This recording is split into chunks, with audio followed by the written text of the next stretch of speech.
What's going on, YouTube? So now we're going to take a look at the fifth play in our single back ace pair chief scheme. This time, the play verticals. Here's the different setups for the play. And this play is very, very important because we really need to keep our opponent honest and attack the seams to circle and X with high point passes. That's going to be very, very important.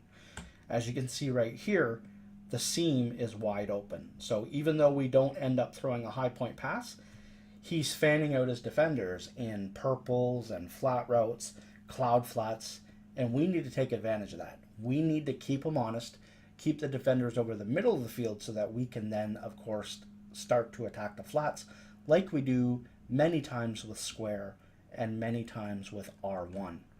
Now the video gets a little bit glitchy here, so I do apologize, but I'm going to take the time here to talk about R1. I mentioned this before. This is how we're going to pick up edge pressure. Not by blocking X, but by blocking R1. Just like the single back jumbo heavy, that's what's going to pick up nickel blitz, etc. So if they're sending pressure from the left side, just run the formation flipped. As you see here again, we've got circle on the high point pass, but we've motioned out R1.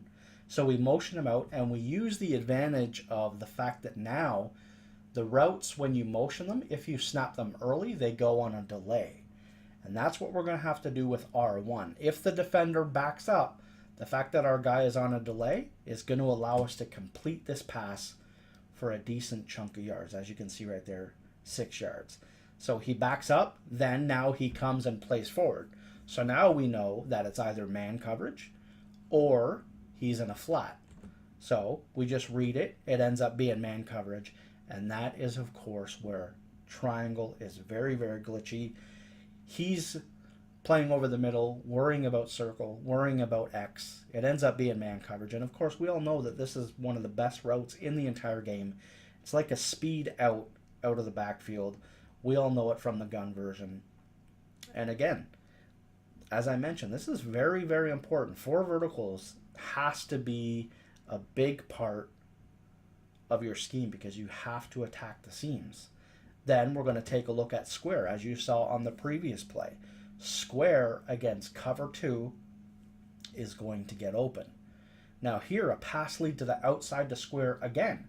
That's going to beat cover 2. This is exactly what we want. If the defender plays back a little bit more, then we'll just take triangle underneath. Now, the user defender is playing over the middle. He's protecting against a high point pass. He's clearly manned up circle, and he's protecting against X. So that's going to give us a quick pass to triangle regardless.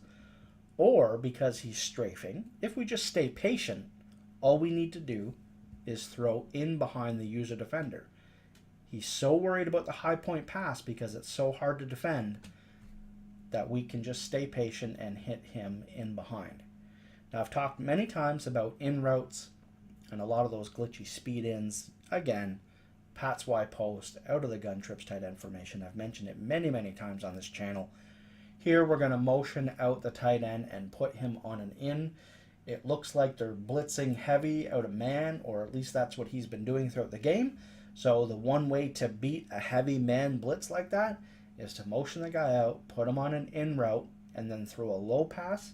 We are going to get a speed burst, and depending on the tight end, you're going to get really, really glitchy speed bursts.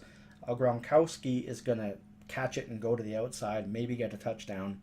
This is a very, very good play. So we motion him out right there. We pass lead low, and then just take a look at the nice little speed burst that we get, and we hold a big chunky yards there. So I'm going to be motioning this guy out a lot throughout 4 verticals, throughout this particular play. Not so much in the other plays. So what I do now is when I'm running this scheme, if I don't need to motion one of the other guys, like even on run plays, etc., I'm going to motion out R1 just to keep my opponent honest in that area as well, because I really want to take advantage of R1 in this particular play. Here again, triangle underneath is going to be the guy that we're going to hit, or we're going to hit X. It's very, very hard to defend both, especially if you don't know if 4 verticals is coming. Here he protects against X, and then we've just got circle as a nice, easy, quick read. Force them to play the outside with all the other stuff that we're doing. And then hit them with the verticals to the inside. High point passing to this route, we want to make sure that we flip the formation if we're on the right hash. If we're on the left hash, unflipped. And then, of course, we can do a high point pass to the wheel, just like in the old days. Now here again, we've got an out route. So this is what I really, really like. Against man coverage, the out is going to win. Triangle is going to win. And it's going to be impossible for them to cover both. If it ends up being a cover 2, then X is going to beat a cloud flat, and R1 is going to beat a hard flat.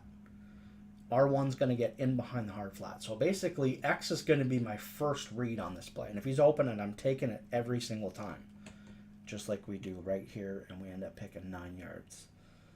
So again, here, in route, nice little, we delay the low pass, but as you can see, a nice glitchy little speed burst that gets us extra yards. Now here we motion him out, and I know what happened. His guy went offside. It's a little bit of a glitch in the game. He tried to bring him back onside.